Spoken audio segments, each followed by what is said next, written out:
made on Ridgeway Sports Podcast, episode 61. Hunter Keister back with. Okay, Mac, let's get it. Let's go. Another week in sports. We got some playoff NFL football going down for you this weekend. Going to talk to you about the Wildcard matchups and the Divisional games that we will see being played today and tomorrow. We will also talk some college hockey, go around the Big Ten, see how that's doing as we are into the end of January now in the college hockey season, as well as some more college basketball talk as Michigan took on Maryland in Maryland's house, and we'll get to that game. We'll get to that game, trust me. But it should be a good podcast and a good cover of the week in sports. So let's start it off. Let's go with some Big Ten college hockey. Alright, got the Big Ten hockey pulled up now. Going to go over Notre Dame, Penn State Friday night matchup. Penn State was the home team, but suffered the 2-1 defeat over Notre Dame as they look to try to climb up the standings.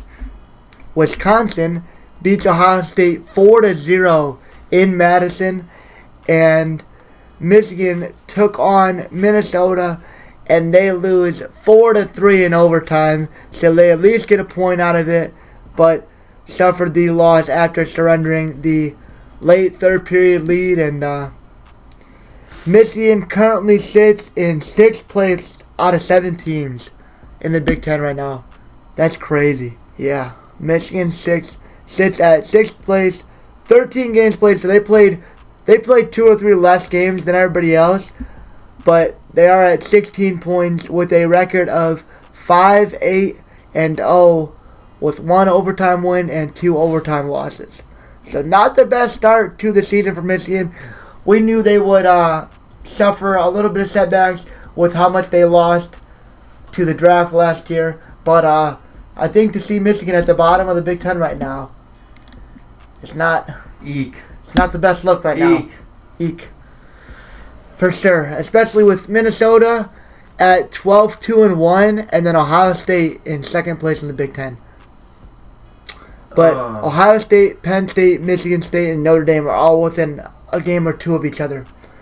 And Michigan they're only a couple wins away from getting themselves right back into it. So they get a big OT loss. They at least get a point out of that game with Minnesota, but they should have won. So they will take on Minnesota once again with an 8 p.m. puck drop tonight in Minnesota. Penn State takes on Notre Dame once again as they try to avenge their loss from last night. And then Wisconsin and Ohio State play in a very big matchup to end the night on Saturday. Wisconsin, near the bottom. But, I think that'll pretty much do a little coverage. Got a little college hockey in there. We'll see how these games go down and talk to you about them in the next one. NCAA college basketball, picking it back up. Sunday, January 15th, we had a big Michigan home win. They got back on track against Northwestern. A lot closer than we would have liked on a Sunday, but Michigan picked up the 85-78 victory over Northwestern. Close, but they get the win.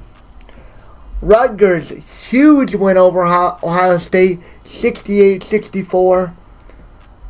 Maryland takes on Iowa and loses 81-67.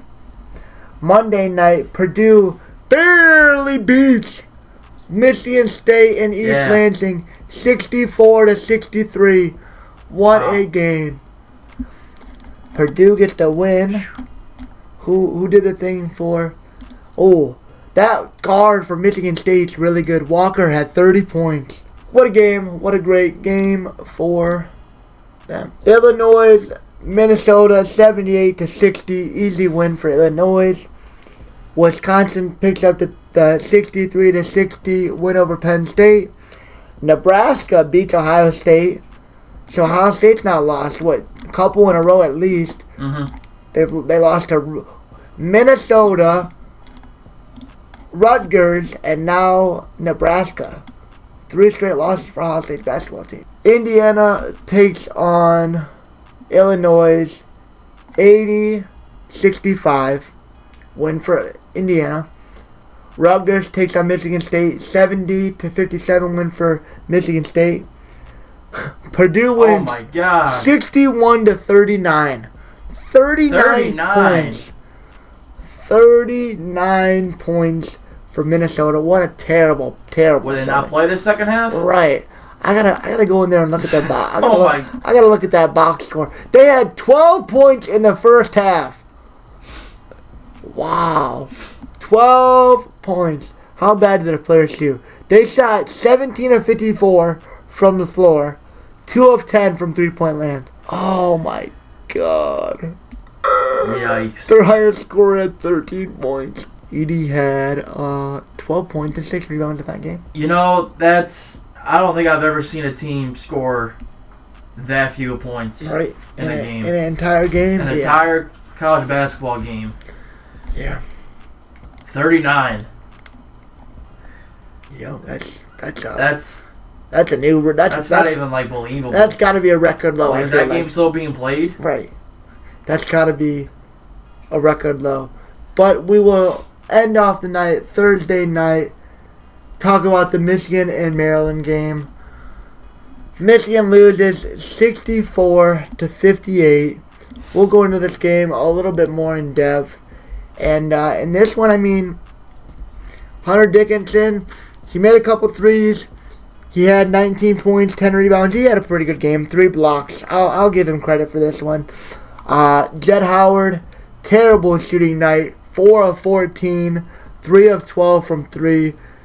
He still manages 13 points, but awful shooting. Terrence Williams really plays better, 4 of 7 from the field.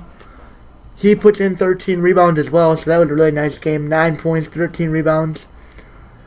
Doug McDaniel had a 2 of 10 game. I felt really bad. He came out after the game and was even said on Twitter, "You guys praised me the last game, and now you want me benched." He said he was telling about how bad of a look it was for the fans to be talking like that, and I felt bad because he's a young guy in this program that I think can do a lot of good things. But if fans are already naysaying him and he's this young, that could factor into him leaving Michigan. You have to be realistic as a sports fan sometimes. They lost. The younger players are going to have inconsistent times in their career. Yep. They lost their starting guard.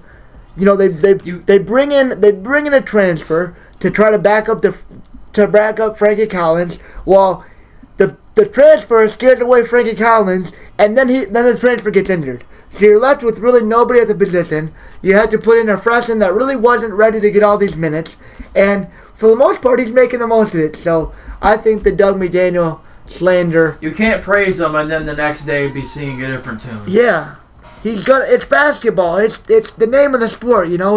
It's hot and cold nights. It's guys that, you know, you want guys that can show up consistently, and 2 of 10 is not going to get it done, but you can't be bashing him. You really can't. With him being a freshman and taking this team how he has, you can't bash him this early. You can't. Kobe Buffkin, I mean, even him, he's got 30 minutes. He didn't have the best shooting night, 1 of 6. Yeah, nobody, not a whole lot could really score the ball. Nobody could score the ball, to be honest. We got 36 rebounds, so we did out-rebound them. That's crazy to think about. They got 35 rebounds, so we do end up out-rebounding them. But I think they just shot, I mean, they just all-around shot better. I mean, 24 of 58. They shot, we shot 23 of 55. They shot 24 of 58. So it was relatively the same. 3 of 15, 8 of 20. Really what it was is we shot 6 from 13 in the first half, and the second half, 2 of 15. That's fair. Yep. You make a couple of those threes, and it's a different game. 100%. Oh, I see that now. I like how that's broken down. You can see the first half and the second half. Yeah, that's super nice. Yeah, just a bad loss to Michigan and Juwan Howard. Come on, man. I know you're weathering the storm here with these guards that are young, but man, You just beat this team on your home floor by 35 2 weeks ago, and they come in, they beat you. Yikes! It seems like this season's it's going to be very inconsistent. That's how it feels to me. Yep. I feel like there's going to be some highs and there's going to be some lows. Yeah. If I had to guess, I think I might even get some flack for this. I think Michigan could still be. I don't think it's that far fetched that Michigan can get themselves back in the tournament. Competing for it, but yeah, they would definitely just need to go on a run. Closes out. Yeah, and try to pick up some big wins. They play Michigan State a couple of times in recent memory. They got games against Ohio State. They got chances to improve their resume and make the playoffs, but this team's going to have to really get it together and find some ways to shoot better if they want to stay in these close games, especially in the second half. Nonetheless, another loss for Michigan, and we will see how they can play. I do believe they play Sunday. They do have another Sunday matchup, 1 o'clock. They play Minnesota. They come off a 39-point showing. Yo. Minnesota's coming off that 39-point showing, and they play us in Ann Arbor. Yeah. We played them this year already. That was in London. Yeah. So beat them 90-75. So I would say this is a winnable game for sure. This is I'm gonna just must win. It's absolutely a must. I get Purdue's a lot better than us. They're one of the top in the country, but 61-39, you just can't lose to them if Purdue's doing them like that. So that'll be interesting for a Sunday game. We got Wisconsin Northwestern. We got Ohio State. Iowa, as Ohio State trying to break their, I believe they're on a 3-game losing streak. They try to break that at home. And then Nebraska plays Penn State. Those games are all going on right now. And then Michigan State, Indiana should be a decent matchup. Maryland, Purdue. We'll see what Maryland can do after a big win against Michigan, if they can compete with Purdue. And then we got that Michigan-Minnesota matchup. So that'll do it for the Big Ten basketball and hockey.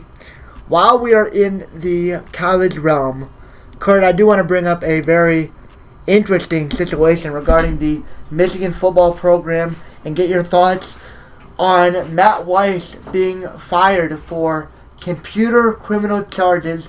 Is the only thing we've known. There's no details that have come out as of 3 o'clock, 1:21, unless I missed something. But yeah, we do not know what Matt Weiss did. We just know that he has been terminated from the University of Michigan as their co-offensive coordinator.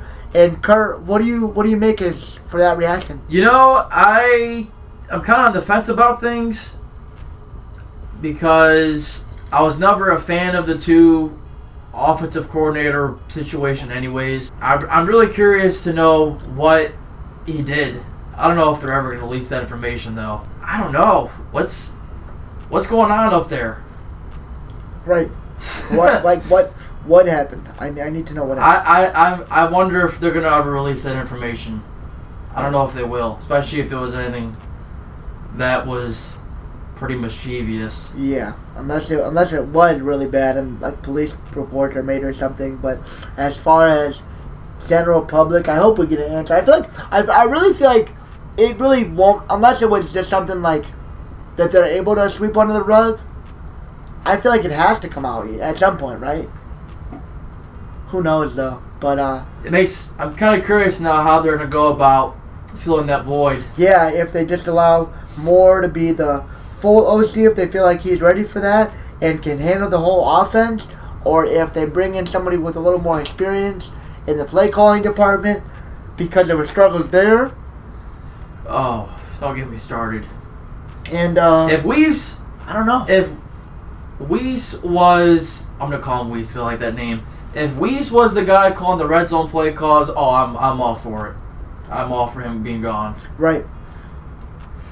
That's fair. That's very fair. Michigan entire season. Michigan red zone entire season. The red zone play calling was so vanilla. Even with Blake, I mean, I get you. It gives you more of an excuse to be more vanilla because you just assume you can power it in there.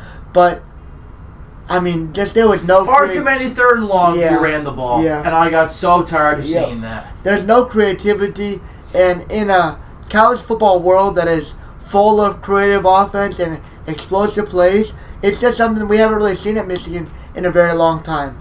And I believe that, I don't know, I see it both ways. I see it as Moore could be really good if he got the reins by himself, but if they paired him with somebody with a lot of experience in the play calling department, that could also benefit Michigan and the offense. So, yeah, I guess I would say I'm on the fence. I don't really know what to make of it until anything fully comes out. But it sucks for Weiss. Best luck to him in the future. And as for Michigan, I'm sure they will keep chugging along. Back-to-back Big Ten champions and looking to make that 3 in a row. So the train keeps rolling. Train's going to keep rolling. Whoever's at that OC, the train's going to keep rolling. So, for sure. Okay, I think we are going to now hop into some NFL football. Kurt, let's talk Wildcard. Did we do the Wildcard? Yeah. We did. Okay. We definitely discussed who we thought was going to win last week and everything. Okay, yeah, let's then recap what happened, how everything went down, and what got us to where we're going to be at today with the games that are going on. Yeah. So, pretty much starting off with Saturday with the Seahawks 49ers. That game was very much in the air until Seattle was going into the red zone, down 17-23. Oh, man. And Geno Smith got strip sacked. The Niners take the ball. And that pretty much changed momentum for the rest of the game because the Niners really poured it on after that. Pretty much just took over and finished the game off 41-23. Brock Purdy made some plays. He had about 3 touchdowns. San Fran's defense only really allowed DK to pretty much work them, but minimized the run game. And so San Fran moves on. Seattle's out. Yeah, that's huge. I mean, Geno Smith still hats off to him, man. Hats off to Seattle. They make this trade. You know, they're supposed to be the laughingstock of the NFL, one of the worst teams. You know, you expect Geno Smith to do absolutely nothing, and he has the best season in Seattle quarterback history. He broke Russell Wilson's season records with his season. He just does played. that with that offense. I mean, Kenneth Walker, that was a great pickup for them. Fit in there perfectly, and I mean they play well. They put themselves in a great chance to win this game, but like Kurt said, that fumble was just too costly against a team like the Niners, and they capitalized, they advanced. But first off, just got to give a big, hats off and round of applause to Seattle for their season. They get a top draft choice once again, as they continue to bolster that team, and that division is going to be Denver gives them like a top 10-ish pick. Yeah. They're in a good spot for moving forward. Absolutely. Sure. I think that was really the mantra of the games last weekend was the turnovers just changing a lot of these games, and I think that's going to remain the narrative for the playoffs, to be honest with you. So that leads us to last Saturday night's game. Wow. Jaguars 31, Chargers 30. We were laughing quite a bit the first half and just kind of in shock of how bad Trevor Lawrence was playing. I really wanted to put $5 on the Jags. I really did. At halftime. I really thought about it. Because something in my head was just like, man, I feel like just for how bad everything went, I just don't think it can go much worse. Yeah. And the Jaguars just, man. I mean, it was like half of what they did, and like the Chargers, man, 3 points. It was a bit of both teams, right? To be honest with you, because the Chargers, it's not like the Chargers turned the ball over and the Jags had short fields. The Chargers had no turnovers, so they had a 5+ turnover marginal difference, with Lawrence having 4 picks and that muff punt return. But I think the biggest thing was just the Jags defense. When we watched, the Jags defense held them to 3s. Yes. A couple of drives. Especially in the red on those short fields. Yes. Exactly. Yes. And that's really what kept them in it. Yes. So the Jags were able to get a scoring drive at the end of the first half and kept it to 27-7. And it's already been talked about. They were down 27-0. And the Chargers just, second half, they had nothing. Yeah. Only 3 points. just one field goal. Herbert, that offense, just no run game. Their offensive line, just Eckler couldn't really get going. No Mike Williams was huge for them. And, just big credit to Trevor Lawrence, just remaining composed. I mean, most quarterbacks after 4 picks are done. They're out. They're not coming back. But he stayed in there. It was a big coaching job from Doug Peterson to keep them playing hard. And I really look at that 4th and 1 play to win the game. Joey Bosa with that flag to allow them to have a short 2-point conversion was huge. Because now you're talking 27-30. It was, my bad. It was, the Jags were down, and then they went for 2 to make it 28-30. And then they went down, kicked that field goal after that huge 4th and 1 ETN run. So Jags, another big comeback win for them. That's like 5 on the season. Wow. Yeah, they made a lot of comebacks to win this year. I mean, they were even down like 27-10 against Dallas at one point. Like, this is what they've been doing all year. So yeah. Trevor Lawrence keeps the Saturday streak alive. Yeah, and they gave him the Saturday game. They gave him. I feel like they just had to add it into the mix, into the fold of the whole stuff with that Saturday undefeated thing. Oh yeah, you had to put him on Saturday. He's going up against Goliath, Mahomes, Chiefs. You got to at least give him every type of. Fluky situation, you got to give him every little chance to give the Giants a chance on this one. But what a comeback. What a collapse by the Chargers. Just couldn't score. This is the most Chargers thing I've seen. I think it is a crime how often they use that stupid committee of running backs when they have an elite Austin Eckler. Like, Austin Eckler is the elite of running backs in this league right now. And I think it is terrible how they use him. Terrible. Yeah. The committee, man. I mean, I get you got some decent backs, but they're rivaling him at this point. I don't think that should be the case at all. I think it should be a slight compliment to Eckler. And they're rivaling him for carries, and I think it really takes away from his production and ultimately cost the Chargers. They didn't use him at what he's best at. They only threw him. He only had 2 receptions last game. Right. That's a big reason why they got rid of their offensive coordinator as well. They didn't fire Brandon Staley, which I thought they were going to fire him. But I don't know. But, yeah, Jaguars, wow. That was pretty crazy to watch. That's the 3rd biggest comeback in playoff history. So speaking of Staley, his seat's got to be hotter than it has to be hot. This is his last.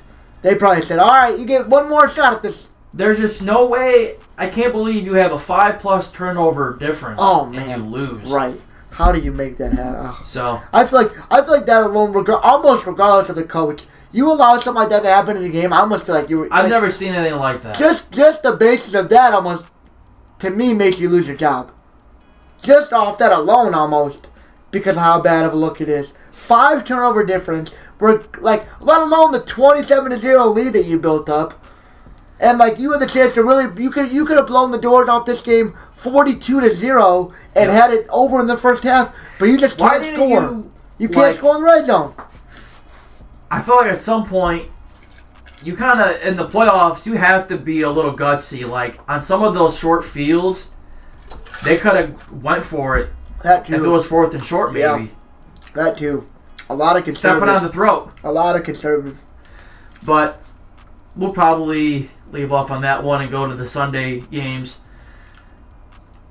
Starting off, Dolphins-Bills. Dolphins 31, Bills 34. Wow.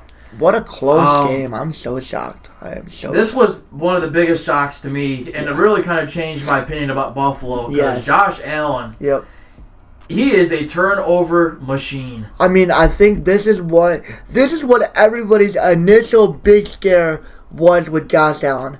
His big arm, he throws like a cannon, but he can miss. And this season, especially, he's 30 turnovers on the season. He's missed a lot. And, for as much as Jameis Winston got flamed. Literally mauled by the public. And for Allen, like, the fact that I'm obviously more casual, but for me as a casual fan to not know Allen threw 30 turnovers.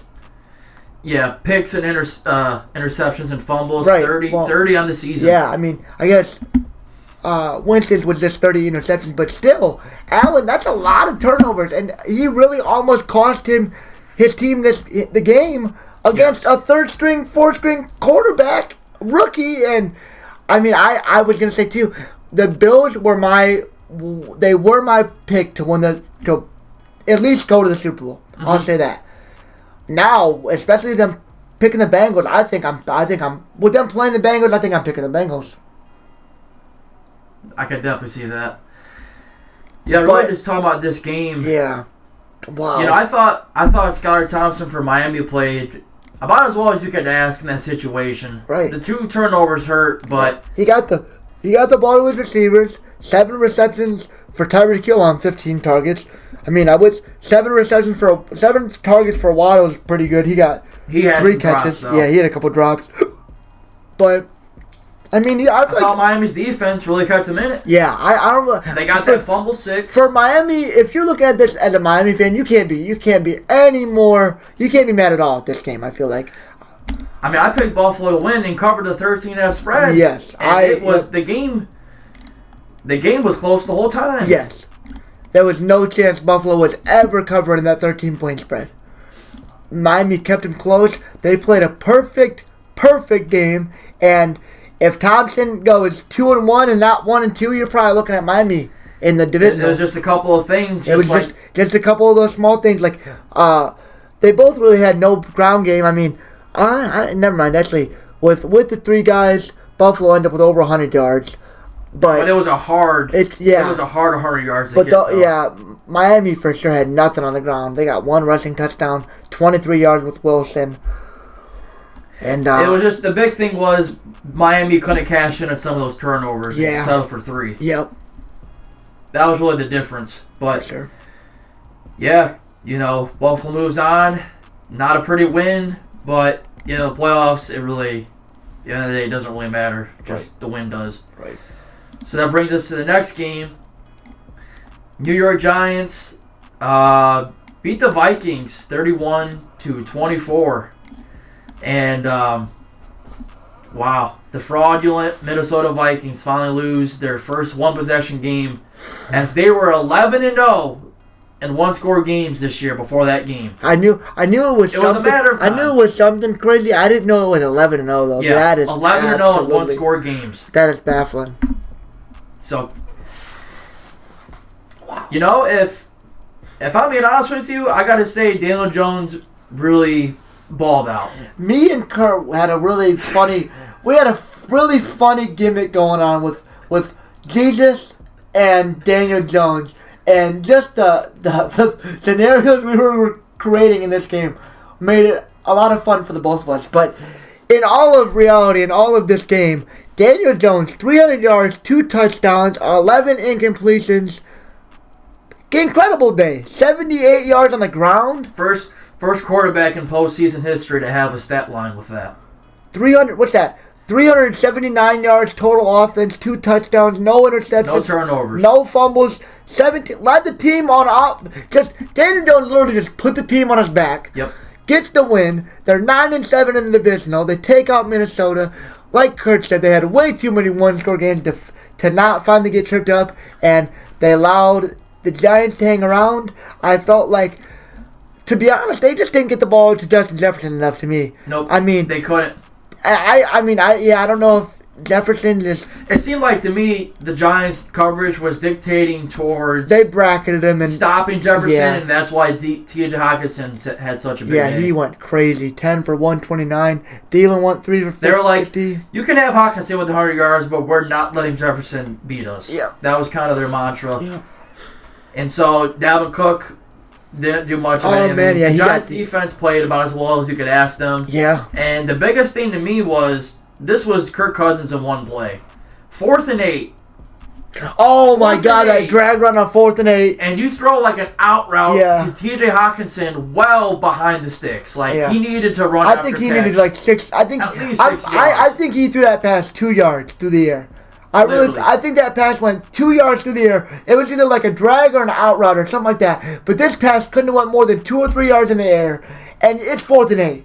What? Throw the ball down the fucking. I guess after the game, I don't know his name, but the Vikings head coach literally went up to Cousins and said something like, Jefferson was supposed to get the ball there. Wow. And that's really what I feel like. When they needed him, they didn't even go to him. You're right. Yeah.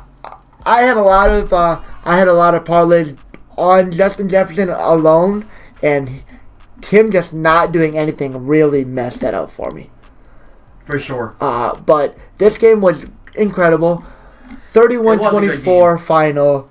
Let's look at the receiving side for New York.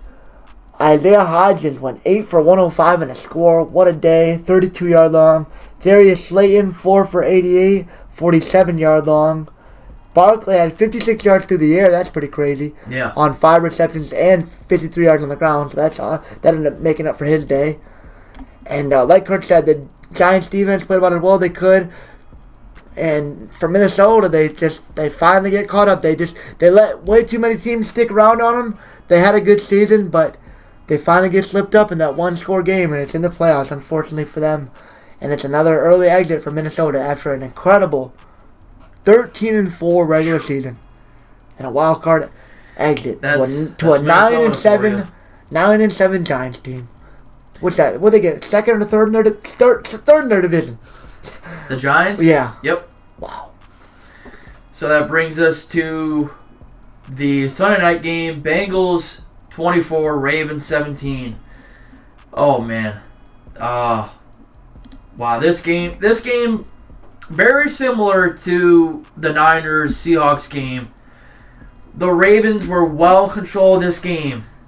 And then on 3rd and goal, Tyler Huntley, a quarterback sneak, he tries to jump over the line, and 98 yards the other way, longest fumble recovery touchdown in history. The football literally gets blocked, like a defensive lineman put their hand up, blocks the football, and the football just flies backwards, straight into the hands of a Bengals defensive lineman, and it's 98 yards the other way. And that's what won them the game.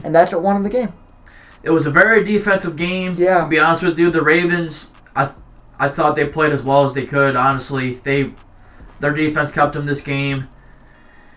Burrow's going to get his, but to really allow 17 points,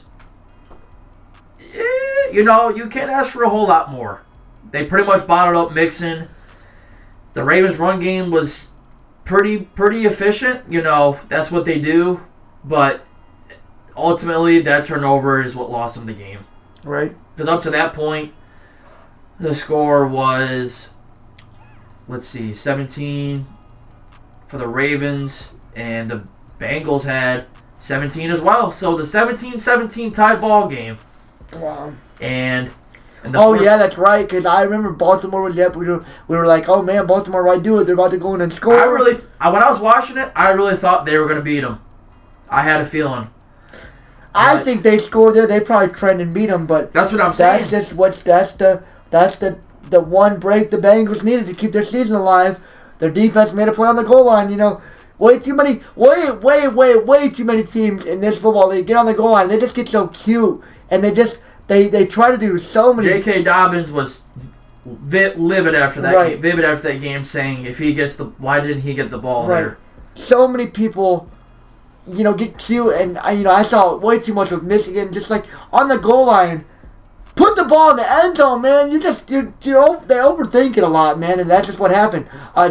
Over-the-top dive with a backup quarterback, and then 98 yards, and your season's over. When you have your defense is playing fantastic, put you in a great position to win, and just like that. You can't ask for much more. No. You hold the Bengals to 17. You can't ask for 17. Joe Burrow on that offense to 17 points. Yeah. Bengals move on, and the Ravens, questions as to what's going to happen with Lamar. Yeah, so they lose their OC. They could lose their starting quarterback with questions with Lamar, and a lot of the fan base being angry with him not playing, and him wanting to get paid, and who knows? There's a lot of question marks going into the Ravens offseason now, as they were just a couple plays away. Like Kurt said, a couple monsters for this weekend, and it was just a couple plays away for a lot of these teams, man. Just a couple plays go a different way, and a whole bunch of exciting football was played this weekend. So that'll bring us to Monday night, which wasn't very exciting. The weekend was exciting, but Tampa. Dallas 31, Tampa 14. Basically went the way you either would think Brady either had it or he didn't. He's in there or he's not. He still has it or he doesn't. And in this one, he just finally looked like he didn't have it. I just had a couple of notes on this game. Dak played great. Yep. 5 touchdowns. He did what he needed to do. They couldn't get no pressure on Dak. And Brady was just being pressured the entire night. They just got to him. Brady can't really throw too well on the move. No. Defense played incredible once again. Yep. I mean, Dak Prescott played the game of his life. No discredit there. Their offense played really well, but that defense, man, the way they were able to generate pressure on Tom Brady and make him move and make really difficult throws, and they played really good quarterback. They played really good coverage on those receivers, and just really had a great game plan and executed well, and that's what happened. That's what Dallas really is capable of. They did what they should have done. It's what they're capable of. We just don't see it enough from them, to be honest. Because I expect games like that from Prescott. That's really what I can see him doing. The type of player that I see him being. He just doesn't show up. He's inconsistent. Yeah, that's the thing. If you get a good Dak, you can win a lot of. You can win a Super Bowl games. I'm telling you, you can win a Super Bowl with a really good Dak Prescott. You really can. And I firmly believe that. But you just don't. But if you get the bad Dak, you're out. You're done. There's no in between. You either get an elite level that can stomp a Super Bowl winning quarterback, Tom Brady, and I know that team's not the same, but still goes to show he stomped him, and then he could come out and they could play the Giants, and he could come out and play the worst game of his life, and they could lose. It really is that simple, and it rides on that offense, but. Credit that defense. They made. I think a big key moment of this game was when Tampa was in the red zone. Brady throws an interception there. Yeah, that could have been a touchdown. Yes, they did. That could have changed a bit of the beginning of the game, but I feel like Dallas still probably would have won just the way things were looking. But I do remember that being a huge momentum shifting moment in that game when he threw that pick in the red zone. So more or less, more of the same from Tampa. No run game. Brady having to literally carry the entire offense. Too much pressure for him as I'm not sure. I honestly think he's going to play again. I'm not sure where, but so Dallas with a big win for them as they move on. Now that brings us to the games today and tomorrow. Getting back into it, divisional round action getting started here in about 45 minutes. Yep. Jaguars Chiefs first game Saturday. 4:30 on NBC. Kurt, let's hear it. Well, the Chiefs are favored by 9.5. I do think the Chiefs will win this game, but I think it's going to be a close game because the Chiefs they've been on a bye, so maybe it might take Mahomes a quarter.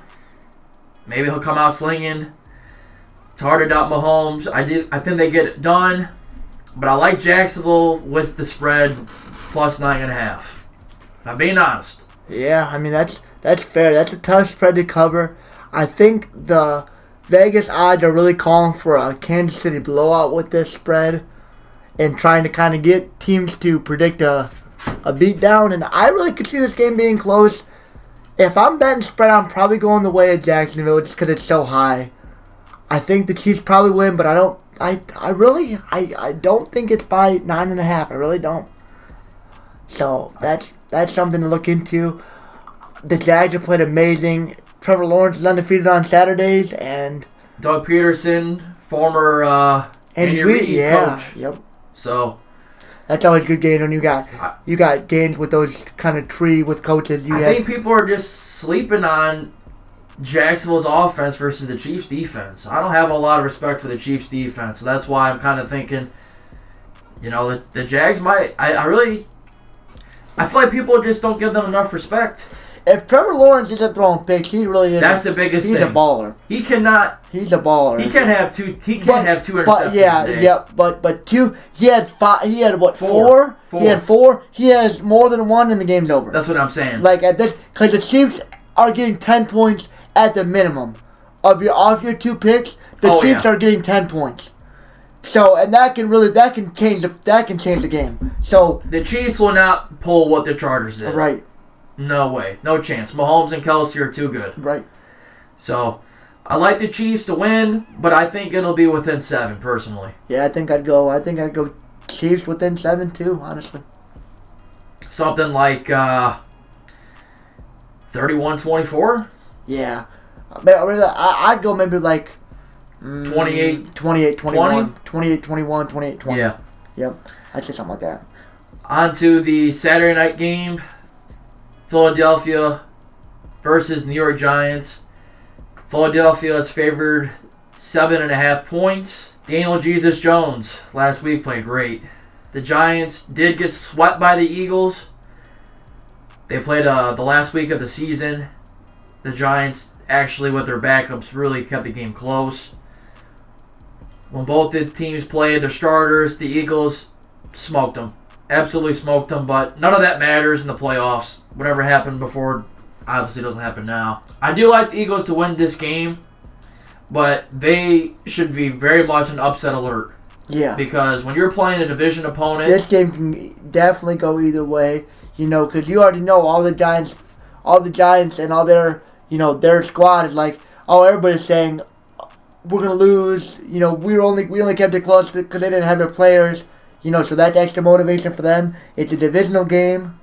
A lot of familiarity with these two teams. Right. So, I'm kind of curious to see if Hurts is really 100% with that shoulder. I feel like if he's limited at all, this game could get real dicey for Philadelphia. Yeah. That's a game that I think, if anything, I'm putting some player parlays out, but picking somebody, this game is a very hard game to pick.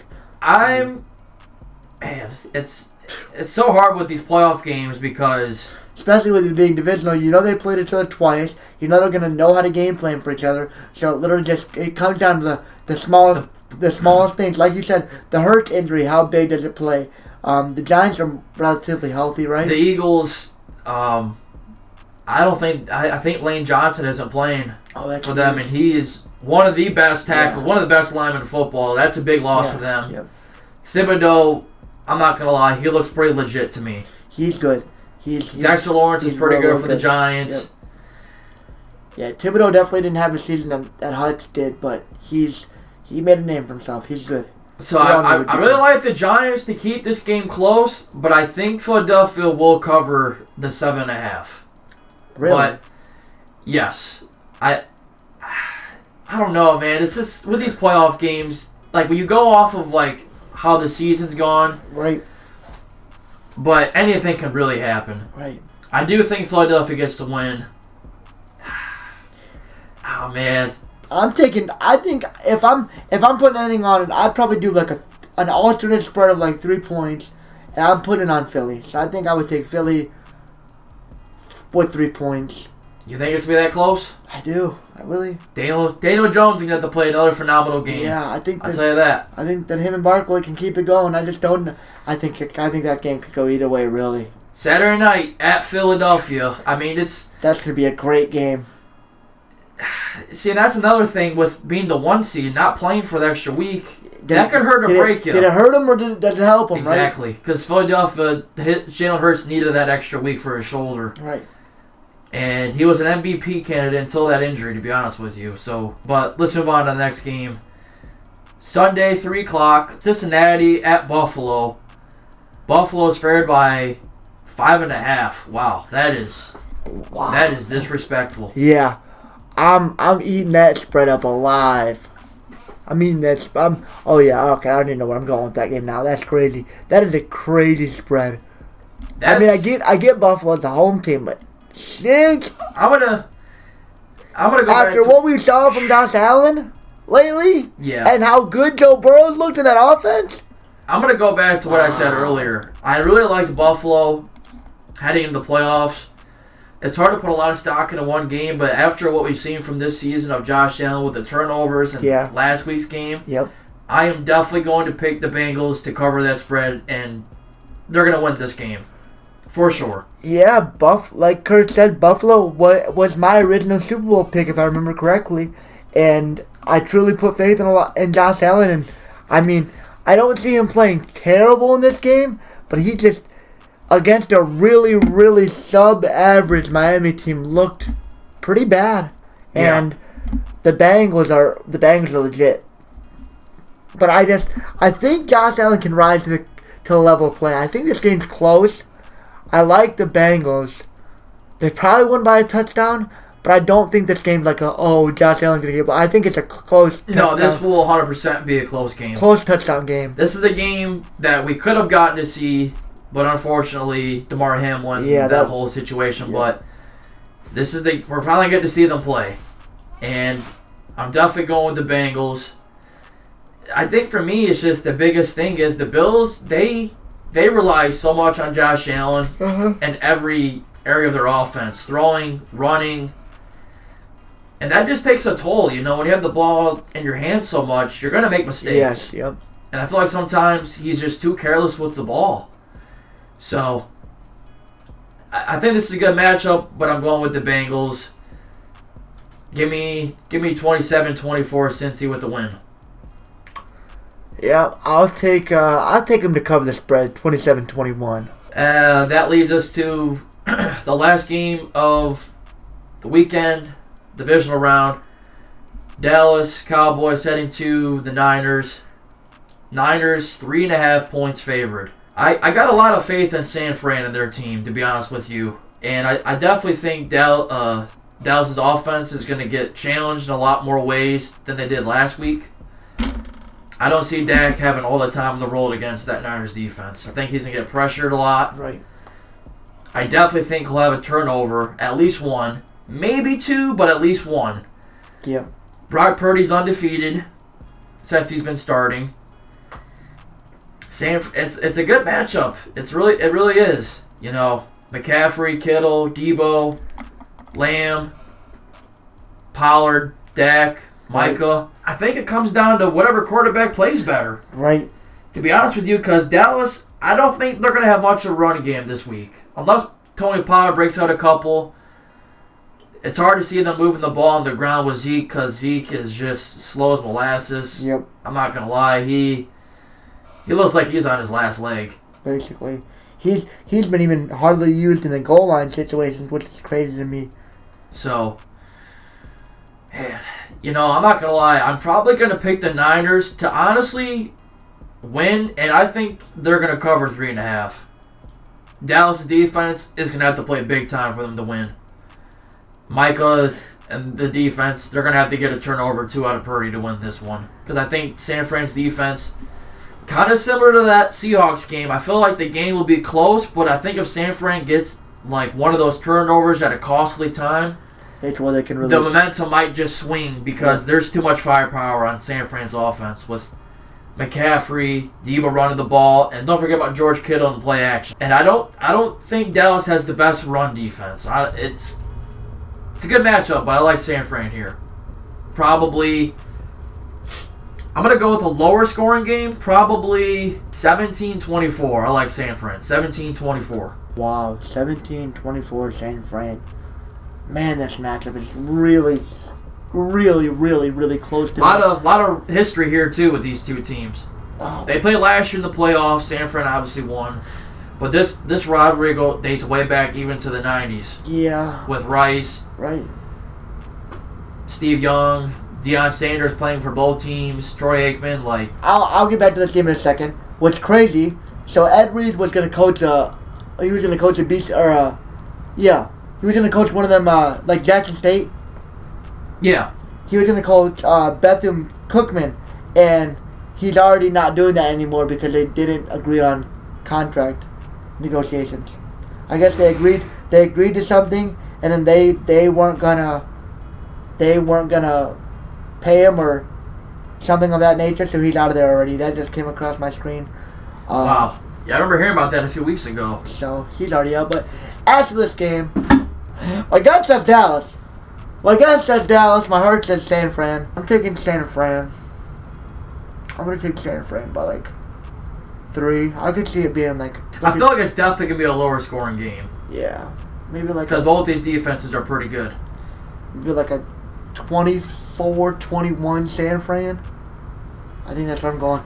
But I could easily see Dallas win. It literally all just comes down to them quarterbacks, man. But that game's a really hard game to pick. But give me San Fran. And I think that will pretty much do it. 4 p.m. as the games are getting ready to get underway. And we had a nice podcast. Good, almost hour long. And got the playoffs caught up, talked about. College stuff talked about. And set us up good for the next one. Oh, yeah. Absolutely. Hope you guys enjoy this one. Another week of sports coverage is in the books. Made On Ridgeway Sports Podcast, episode 61. Let's get it. Let's go. Enjoy your weekend. Be safe. Enjoy whatever sports you're going to watch. And, yeah, enjoy the time. Hope you guys enjoy this one. And we are out of here. Peace. Adios.